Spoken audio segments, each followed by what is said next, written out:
and welcome to my YouTube channel. So in today's video, we are going to discuss the map work of class 9th Geographies chapter 4 which is climate. So let's begin.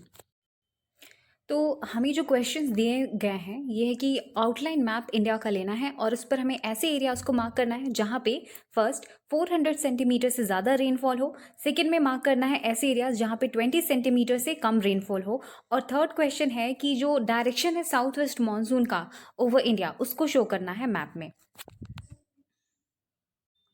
तो answers start करने से पहले हम एक concept को यहाँ समझेंगे। हम यहाँ पर ओरोग्राफिक रेन को समझने की कोशिश करेंगे।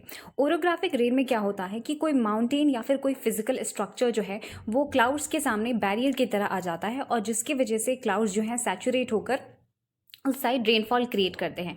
तो ये मान लीजिए कि ये डायरेक्शन है विंड का, इधर से जो मॉइस्चर वाली विंड्स हैं जो आ रही हैं वो यहाँ पर माउंटेन के पास आती हैं और इस बैरियर की वजह से, इस फिजिकल बैरियर की वजह से यहाँ पे क्लाउड्स का फॉर्मेशन हुआ और सारा रेन जो है यहीं पर हो जाता है, इस साइड हो जाता है। तो जिस साइड रेनफॉल हो रही है उसको हम कहते हैं विंडवार्ड साइड।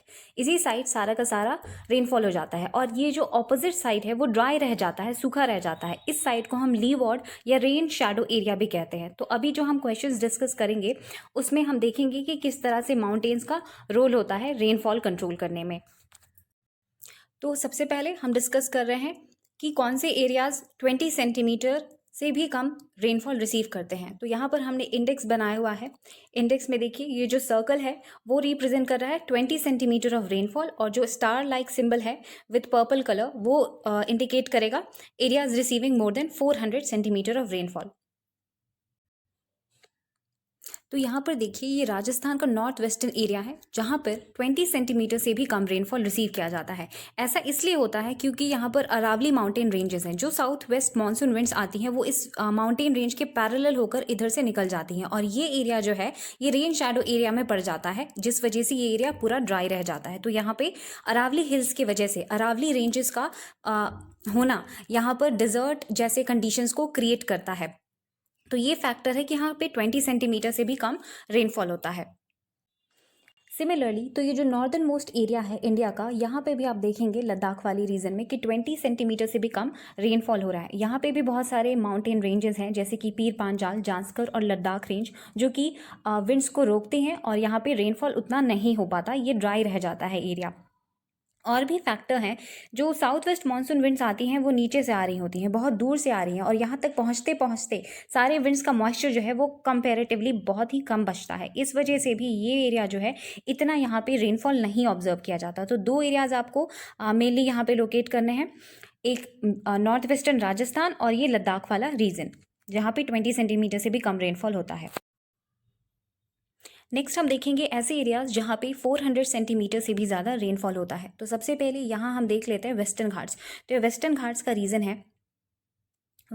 का रीज़न है, यहाँ पे जो साउथ वेस्ट मानसून विंड्स आ रही हैं वो डायरेक्ट इस एरिया को हिट कर रही हैं और वेस्टर्न साइड जो है वेस्टर्न घाट्स की ये विंडवार्ड साइड है, मतलब सारे के सारे क्लाउड्स फॉर्म होकर ज़्यादा से ज़्यादा मैक्सिमम रेनफॉल यहाँ क्रिएट कर देते हैं। वेस्टर्न घाट्स के इस साइड क्रिएट कर रहे हैं विंडवार्ड साइड। तो ये रीज़न है कि यहाँ पे बहुत ज़्यादा हेवी रेनफॉल देखा जाता है, लगभग 400 सेंटीमीटर। उसी तरह से यहाँ से जो विंड्स आ रही हैं साउथ वेस्ट मानसून्स की जो बे ऑफ बंगाल वाली ब्रांच है वो भी डायरेक्ट हिट कर रही है।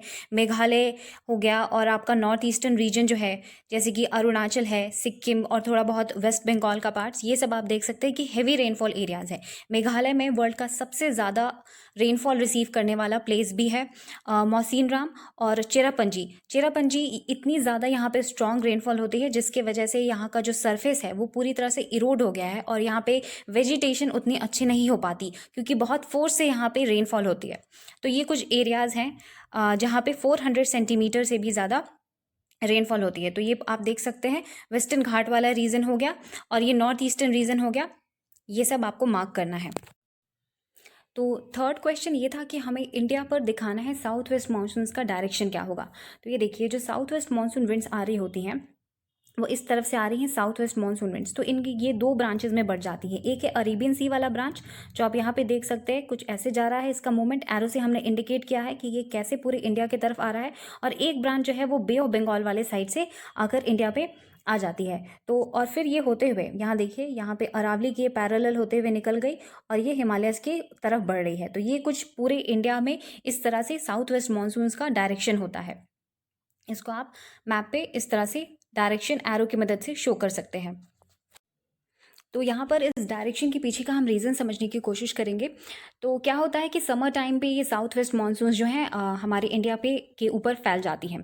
तो एक्चुअली समर टाइम में यहाँ पर हमारे इंडिया पर लो प्रेशर का जोन क्रिएट हो जाता है, लो प्रेशर। और यहाँ पे जो आप देख सकते हैं कि इंडियन ओशन वाला जो ये रीजन है, यहाँ पे हाई प्रेशर जैसे सिचुएशंस क्रिएटेड है और यहाँ पे लो प्रेशर जैसे सिचुएशंस क्रिएटेड है। तो एयर का मूवमेंट जो है वो क्या होता है, from high pressure area to low pressure area. ये विंड्स जो ओशन से आ रही हैं ये अपने साथ ढेर सारा मॉइस्चर लेकर आती हैं और इस तरह से इंडिया पर पूरी हमारा जो साउथ वेस्ट मानसून विंड्स हैं ये रेनफॉल क्रिएट करती हैं। तो ये कुछ डायरेक्शन है इसका कि किस तरह से ये हाई प्रेशर से लो प्रेशर एरिया में आती हैं और पूरे इंडिया पर रेनफॉल करती हैं। तो ये देखिए, ये अरेबियन ब्रांच है और ये बे ऑफ बंगाल ब्रांच है।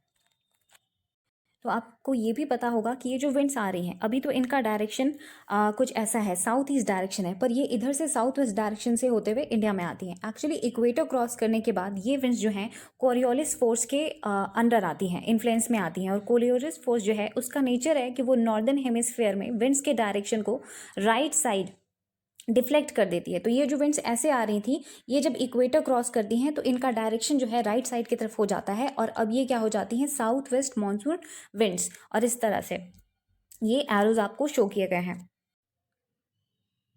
तो यहाँ हमने देखा कि कैसे लो प्रेशर एरिया क्रिएट हो जाता है और इधर हाई प्रेशर से ये विंड्स ट्रैवल करते हुए यहाँ तक आ जाती हैं। लो प्रेशर इसलिए क्रिएट होता है क्योंकि समर में सन जो है ट्रॉपिक ऑफ कैंसर के पास आ जाता है नॉर्दर्न हेमिस्फीयर में और इसलिए ये लैंड मास जो है पूरा हीट हो जाता है और लो प्रेशर क्रिएट होता है। ऊपर तिब्बतन प्लाटू भी है जो कि एक होमोजीनस लैंड मास है, वहाँ पे भी एक्सेसिव हीटिंग हो जाती है, लो प्रेशर क्रिएट हो जाता है। और इधर जो इंडियन ओशन है ये कंपेरेटिवली हाई प्रेशर का जोन है, तो हाई टू लो विंड का डायरेक्शन होता है, एयर का मूवमेंट होता है और ये मॉइस्चर वाली विंड्स आकर इंडिया पे मानसून क्रिएट करती हैं। So in this way we discuss the map work of class 9th geographies chapter 4 which is climate। तो अगर वीडियो अच्छा लगे तो लाइक कमेंट शेयर और सब्सक्राइब ज़रूर करें। थैंक्स।